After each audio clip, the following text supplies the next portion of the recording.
All right, Shalom. I want to start off by giving all praise, honor, and glory to the Most High God, Yahweh, Ba'ashem Yahweh Shai, Ba'ashem Kwadash. Double honors to the apostles, elders, and bishops, a great millstone. I'm your brother, Rabbi Knapp, coming out with a lesson, Lord's will. This is edifying to the Lord's elect. This is from Disclosed.tv on X. This is now. Don Lemon speaks after release without bail. I will not stop now. I will not stop ever. Let's see what he's talking about. I need sunglasses. Okay. How are you? Wow. Can everybody hear me? Are you guys set? Everybody ready? So look, I want to thank everybody for their support. It truly means the world to me. I have no idea what's going on because obviously I haven't seen anything. I have spent my entire career covering the news. I will not stop now.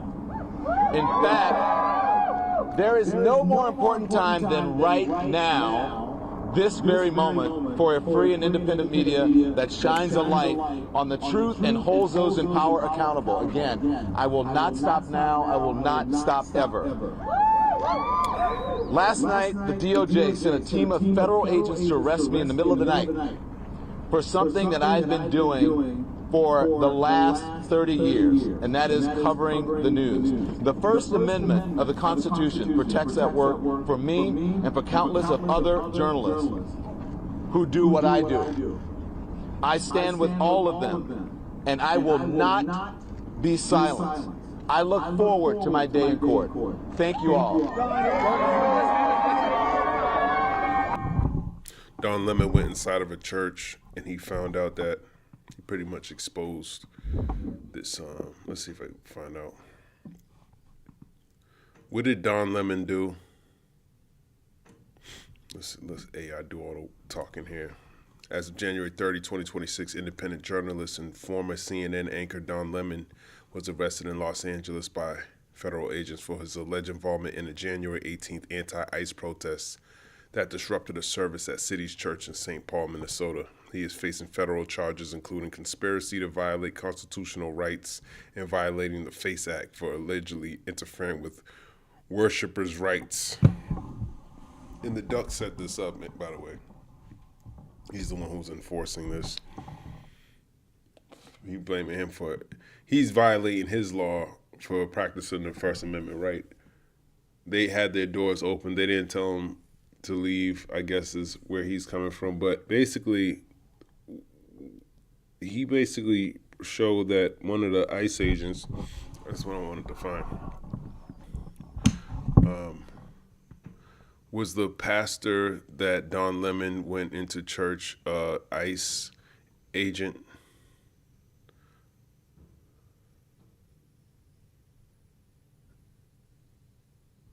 I said that wrong. Was the pastor Don Lemon spoke to in church with ICE? Yes, based on reports of the incident on January 18, 2026, Don Lemon interviewed a pastor at City's Church in St. Paul, Minnesota, who was being confronted by protesters because he reportedly holds a position with immigration and customs enforcement. So, and now all of a sudden, does the president, or I should say, did the president enforce Don Lemon to be arrested?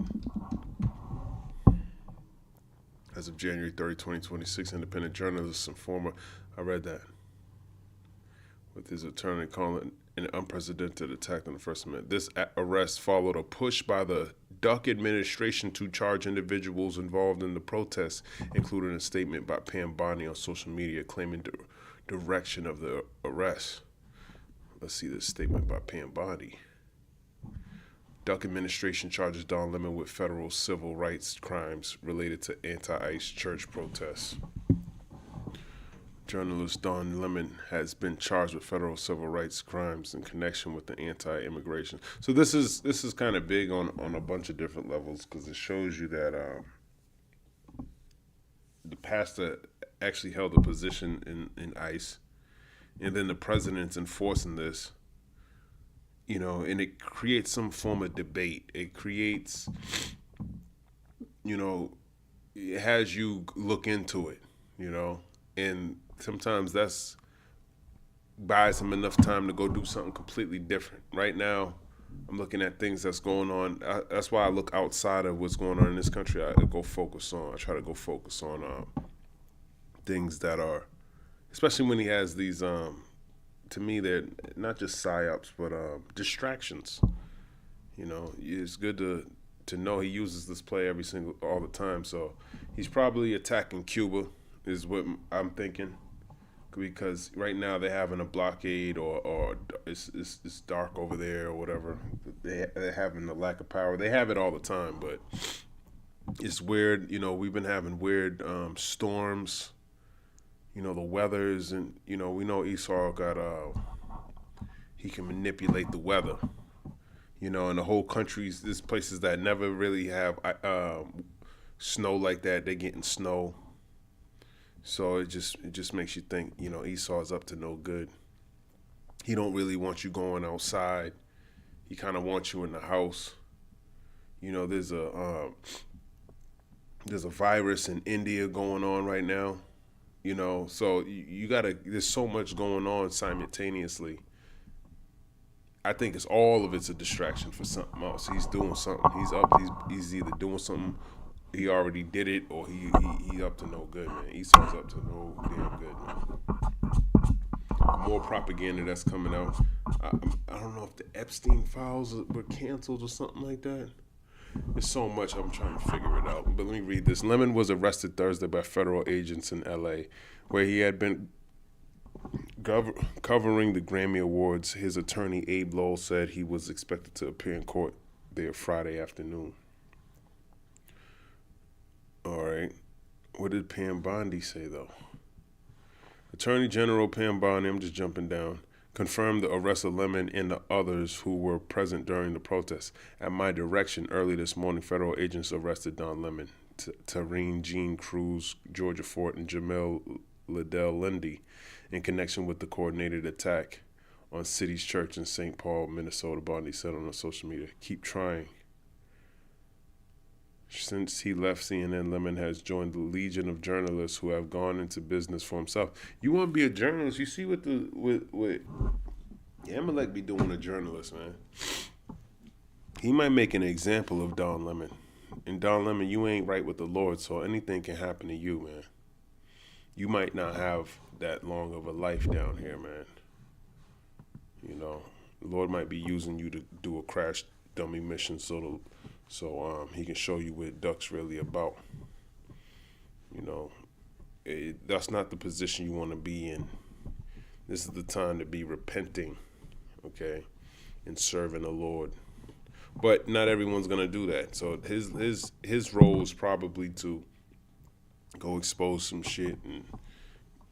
But if the duck is already on you, he probably don't like. He might be control opposition too. Who knows? Who knows what the hell's going on? He described the scene before him and interviewed churchgoers and demonstrators. We already know that protesters charged previously. Church leaders praise arrest and protest. Who cares, man? Whatever. Don Lemon got arrested. He's out. He said he's not going to stop. Good for him. I found this on TMZ Clips. Ice-T warns protesters to be careful because ICE will kill you. Let's see what he's talking about. Ice, how are you? In fair use, if that means anything to you. Ice, we gotta ask you. I don't know if it's true. Trying to see. But I heard that you did a few shows and you changed your lyrics to Cop Killer to Ice Killer. Now we know Cop Killer was a protest song. Are you creating a new protest song in this generation? No, that was an old show that was done in LA during the time where ICE had occupied LA. and they were all over the place. So that's kind of like out. That it's not a current song, and it's just something I did spontaneously because Right. the ICE was making moves out there, and I don't know Can you come this way, please? at the moment I just said it. No. Trust me, I get it. It's funny because a lot of people are now like talking about that and they're bigging you up. Like, you know what, you're standing up, like, coming from hip hop and talking about this situation. How do you feel about the images coming out of Minneapolis? Crazy.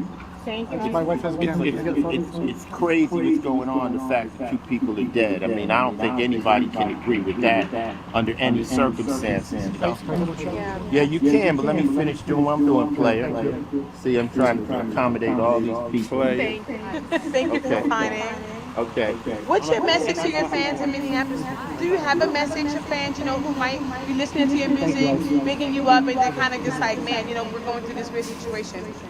Just stand strong and stay out the way of stuff. These cats will kill you, and it ain't worth it right now. The object is a peaceful protest and stuff, but you got to understand that these other cats ain't that peaceful.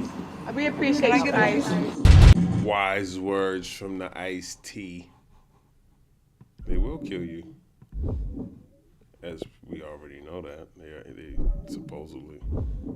I don't really believe half the shit I see on these internet platforms, man. Salakia. What am I getting? Let's get Ecclesiasticus 9. Ecclesiasticus 9 verse 13. That's pretty much what he's saying. Stay away from them, man. It's not that hard. I never been around police like that. Ecclesiasticus 9 verse 13. Keep thee far from the men that have power to kill. So shalt thou not doubt the fear of death. And if thou come unto him, make no fault, lest he take away thy life presently. Remember that thou goest in the midst of snares, and that thou walkest upon the battlements of the city. So he's right. I agree with Ice-T on that. But you know what they say. No one listens to the man who, the poor man.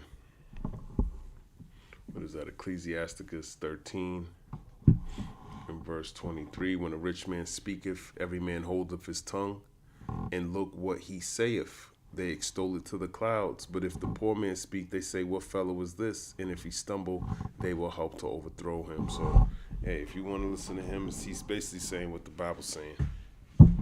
They will kill you, man. This ain't even a battle you need to fight. It reminds me of that king when Necho Pharaoh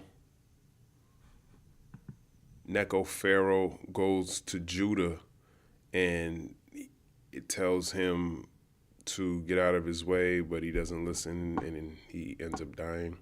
KJV. Let's see where that's at. 2 Kings 23.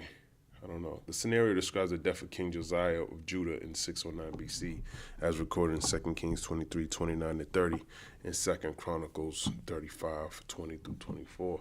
Let's go over there real quick. 2 Kings 25, I think it said. 23. 23.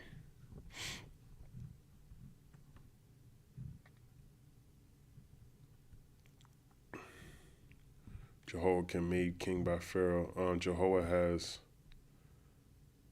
Yeah, let's read this. 2 Kings 23, verse 28. Now the rest of the acts of Josiah and all that he did, are they not written in the book of the Chronicles of the kings of Judah? In his days, Pharaoh Necho, king of Egypt, went up against the king of Assyria to the river Euphrates. And King Josiah went against him, and he slew him at Megiddo when he had seen him. And his servants carried him in a chariot dead from Megiddo, and brought him to Jerusalem, and buried him in his own sepulchre. And the people of the land took Jehoahaz the son of Josiah, and anointed him, and made him king in his father's stead. Let's go here. 2 Kings 25. Josiah dies in battle. Second Chronicles 35 and 20. After all this, when Josiah had prepared the temple, Necho, king of Egypt, came up to fight against Carchemish by Euphrates, and Josiah went out against him. But he sent ambassadors to him, saying, What have I do with thee, thou king of Judah?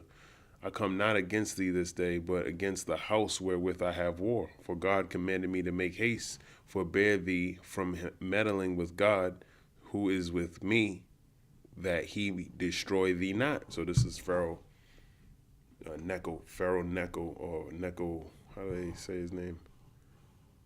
Necho, king of Egypt. Okay, so he was telling the king of Judah, Josiah, that the Lord is with me. I'm going to fight. He's pretty much wants to go through the land and go fight a different king. He ain't got no smoke with Josiah at all.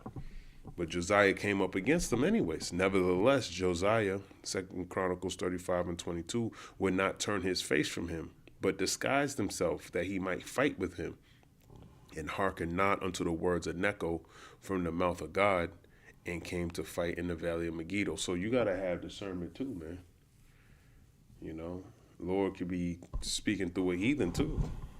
You know, those are some terrible times, but if you ain't right with the Lord, man, you're gonna get yourself destroyed. Second Chronicles 35 and 23. And the archer shot at Josiah, and the king said to his servants, Have me away, for I am sore wounded. So he got hit. He got hit with an archer, or arrow from an archer. Second Chronicles 35 and 24. His servants therefore took him out of that chariot and put him in the second chariot that he had, and they brought him to Jerusalem, and he died and was buried in one of the sepulchres of his fathers, and all Judah and Jerusalem mourned for Josiah.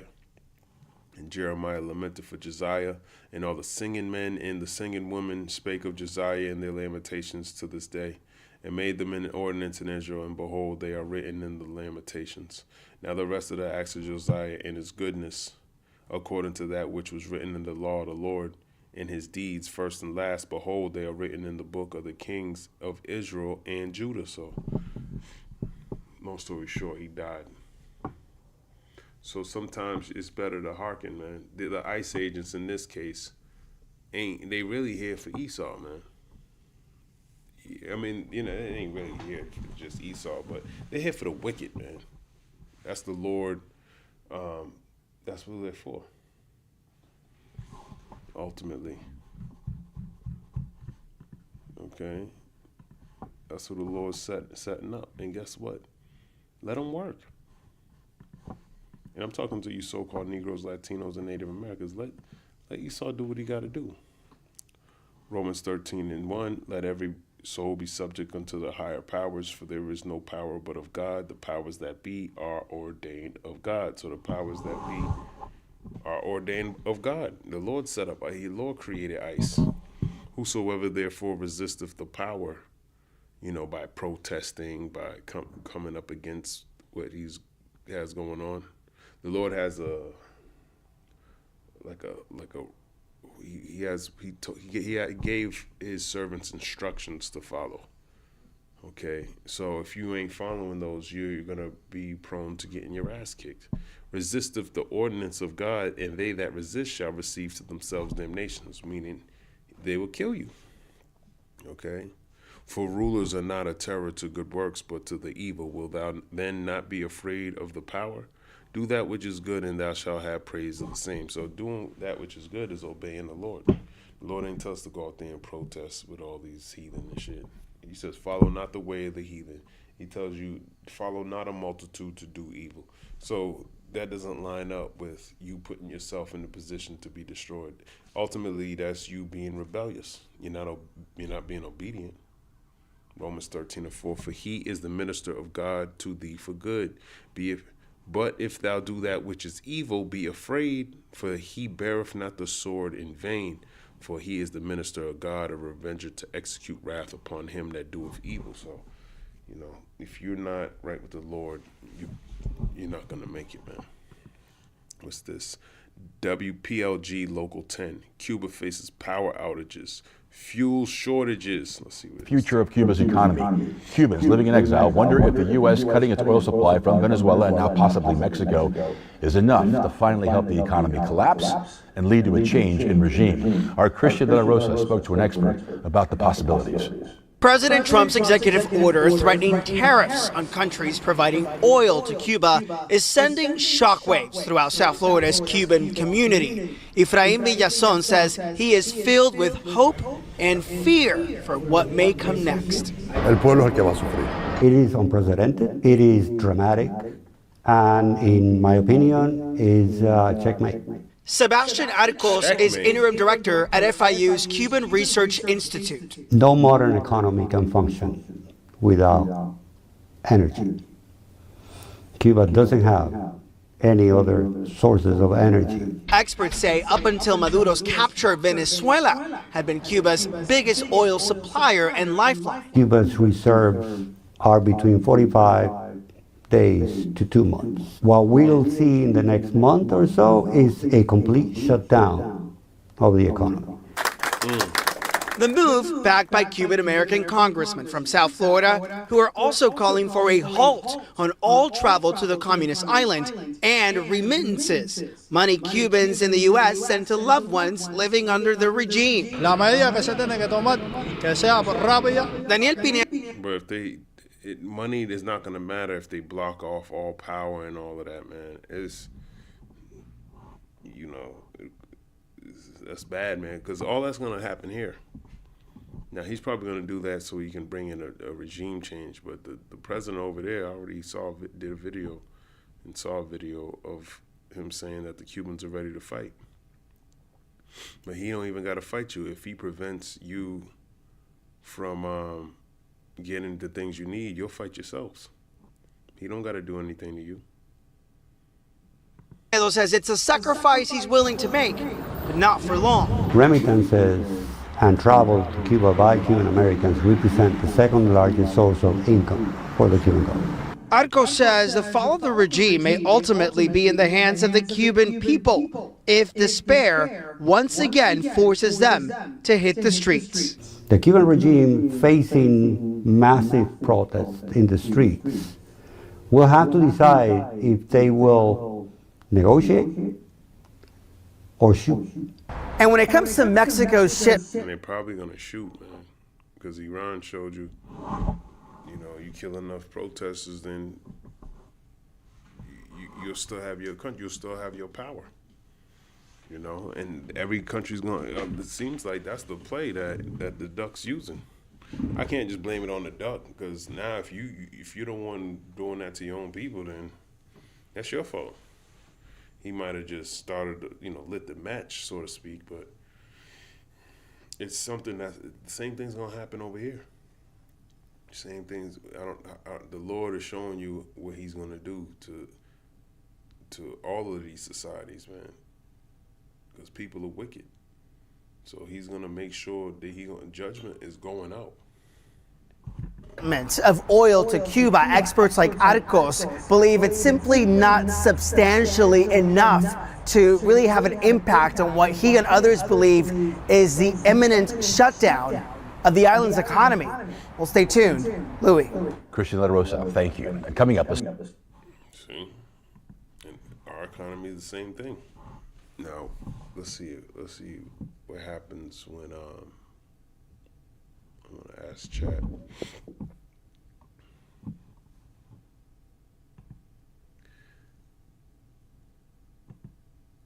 What would happen if Cuba's blockade continues? What signs should you expect when an economy is shutting down from the people?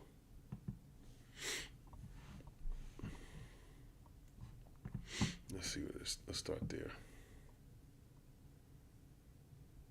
If Cuba's blockade continues, status quo, slow deterioration. Cuba has already been living under sanctions for decades, so the effect isn't a sudden collapse, it's a chronic economic suffocation. If it continues or tightens, expect a long-term economic effects, permanent shortages, food, fuel, medicine, spare parts. Even when money exists, goods don't. So, and that's the type of society everyone's gonna have money without anything to purchase with it. Currency instability, dual markets emerge, official currencies versus street currency. People trust USD or euros more than local money. Collapse of productive capacity. Factories shut down not because of labor, but because of no fuel, no parts, no access to credit, dependence on remittances. Families survive on money sent from abroad rather than wages. Damn. So hopefully people are sending money that are over here to send them money, but eventually it's going to come to a point nothing's going into the place. There's no goods being replenished, so you sending money that ain't going to do anything. There's going to be some other form of currency that needs to, in order to purchase, and most of the time that's people taking things into their own hands. Social and political effects, brain drain, doctors, engineers, teachers leave. The state educates people it can't keep. Shadow economy expansion, barter, black markets, informal trade become normal. Public frustration without immediate revolution. In tightly controlled states, collapse looks quiet, not explosive until it isn't. So it just eventually just boils over, to the point where it's all right to calm down. They said you got a couple months of goods, you can still kind of go to the, get gas and stuff. Then eventually the gas runs out. And then you down to your last, couple of drops of gas. And then what? And then what? You ain't got no generator. Oh, man. You saw what he was doing in Venezuela. You couldn't even get on a boat. You leave the boat, he's calling you trying to sell drugs. You don't know what the hell this dude's doing, man. Strategic outcome. The country becomes less sovereign economically, more dependent on foreign patrons, Russia, China, Venezuela when possible. Infrastructure decays, power grids, transport, water systems. In short, not total collapse, but national exhaustion. And that's how Esau plans to take everyone down. By pretty much making you dependent on, you pretty much just submit to whatever he wants you to do, whatever your demands are. And his demands are probably, you got to take the chip, you got to do this, you got to implement that. We need regime change because the chip, man, there's a lot of things this devil trying to set up. Signs and economy is shutting down from people. This is part of most people's miss. Governments collapse after social behavior changes. Hoarding becomes normal. People buy anything when available, not what they need today. Queues everywhere, long lines for basic goods, even when supply is guaranteed. Side hustles replace jobs. Everyone sells something on the side just to eat. Middle stage breakdown. Absenteeism from work.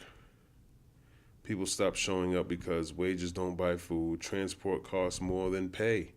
Professionals doing menial trade. Doctors driving taxis. Teachers selling food. Mass migration talk, who's leaving next, becomes everyday conversation. And you see more people just like us, people doing Uber Eats, that's starting to become, more widespread. Especially we saw that with the, when they shut down the airport. A lot of those people, they weren't getting paid, so what were they doing? They would, they're not doctors, but the doctors too. Eventually, it's gonna come to a point where, ain't gonna be any jobs, man. Or no one's gonna be able to keep up with inflation. Okay, if you ain't part of the elites, they're the ones. It's gonna be a full collapse, and the only way you're gonna be able to make some form of have some form of stability is if you take the chip. In the dark, it says both small or great, rich or poor. Let's grab that. Revelation 13. So, when you read Genesis, the 47th chapter, it's the same thing. They had the last thing they gave was their bodies. Revelation 13 and 16. And he calls us all both small and great. So small would be someone who works a menial job, maybe a janitor or something, you know, you might consider that menial compared to a doctor. He would be considered great, rich and poor, okay? So people that are on the streets ain't got a damn pot to piss in. And, you know, someone like Cardi B or Nicki Minaj, they're gonna be taking the chip. Free and bond. If you're in jail, or out, you go to receive a mark in their right hand or in their forehead. So long story short, everyone's gonna be faced with having to take this chip. And that no man might buy or sell save he that had the mark or the name of the beast or the number of his name. So you're gonna have to, in order to buy or sell, in order to pay your bills, in order to live comfortable, in order to participate in society, you're gonna have to need this chip. Or get this chip. Here is wisdom, let him that have understanding count the number of the beast, for it is the number of a man, and his number is 600, 666, which is 666. And the number of his name going into his universal product code. So he's gonna turn you into an item. Okay, you're gonna be scannable goods. Okay, so you know the power outage, fuel shortages. Now I don't know if the duck is authorizing those things to happen, but he said it's gonna fall, and so he knows something about it. Trump account for kids, what to know. What's this? President Donald Duck shared details Wednesday about the proposed Trump accounts, an initiative that would provide newborns with a government-backed savings program. President Trump is giving newborns a leg up on the American dream by launching new investment accounts and sending them each with $1,000. The goal is for the investments to grow as the child does, so they'll have the money for a car, college, or down payment on a house when they become adults. Here's Fox's Rebecca Castor. A star-studded event Wednesday as the president launched his new Trump accounts, a $1,000 investment available to all American babies born in January 2025 through 2028. It gives young children that start out with really nothing, and what gives them, boy, it's more money than anybody could imagine. If parents... Oh, he must love babies so much. He want to make sure they get accounts and bullshit. See, you gotta, I can't wait for somebody to really break this down and what the hell this means. Okay? Because it tells you in the book of Ecclesiasticus. Let me grab this. I think it's 14. If he doeth good, he does it unwillingly. Yeah, Ecclesiasticus 14, verse 7. And if he doeth good, he doeth it unwillingly, and at the last he will declare his wickedness. So don't think anything this devil's doing good, man. Just know there's some back door or there's some money laundering. There's something wrong with it, man. And we're gonna find out. I was looking up on X, see if anybody had anything on it, but I didn't see anything. But all this 401k, all of it's a scam, man. All of it. Bunch of loopholes that, you know, the rich could use to avoid taxes. And employers contribute, some accounts could grow to over $300,000 by the time a child turns 18. But even without extra contributions, accounts are estimated to reach just under $6,000 by age 18 and over $18,000 if they wait until age 28. They can use it to fund their education, buy their first home, start a business. The program has financial backing from a mix of private philanthropists and major financial institutions. Numerous U.S. companies have pledged to contribute to their employees' children's accounts, and even rap artist Nicki Minaj, a new Trump ally, is gifting money to her fans. I am probably the president's #1 fan, and that's not going to change. Democrats see some issues with the program, though. They say it could widen the wealth gap between families who can and cannot contribute, and believe it could lead to privatizing Social Security. This is what Donald Trump and his cronies think about your benefits, America. They want to privatize them. They want to give it over to Wall Street. They want to eliminate a bedrock of this country, Social Security. See? The concept of a... Democrats would know. They want to take away your Social Security. How you do that by setting up a Trump account, I don't know. But like Ecclesiasticus 14:7. So he giving you $1,000, but then he taking away your Social Security. Come on, man, make it make sense. According to, the Democrats. I don't know, but I know whatever Esau does, Ecclesiasticus 14:7. At one point, even the $2,000 he's promised to give you so-called Negroes, Latinos, and Native Americans, it's not for your benefit, man. It really isn't. I found this CBS Boston protesters take part in a nationwide anti-ICE demonstration. Let me see. Hundreds of Boston been protesting a lot. Let's see what they. people marching in Boston as part of a nationwide demonstration against ICE. WBZ's Paul Burton is in that crowd. He joins us live with the latest now from Boston. Paul? Yeah, this rally first began at the Boston Public Library, and since then they have marched all the way down Boylston Street, down Chauncey Street, they're now on Franklin Street, down by Downtown Crossing. They are here for one reason and one reason only, to speak out against ICE. Let me show you some aerials of what took place about an hour ago. They are chanting, "We will not put up with ICE.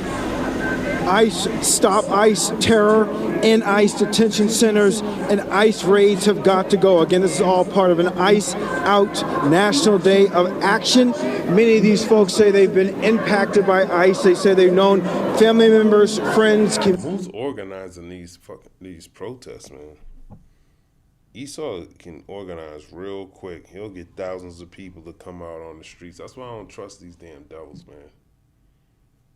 I'm telling you, man, stay the hell away from these people.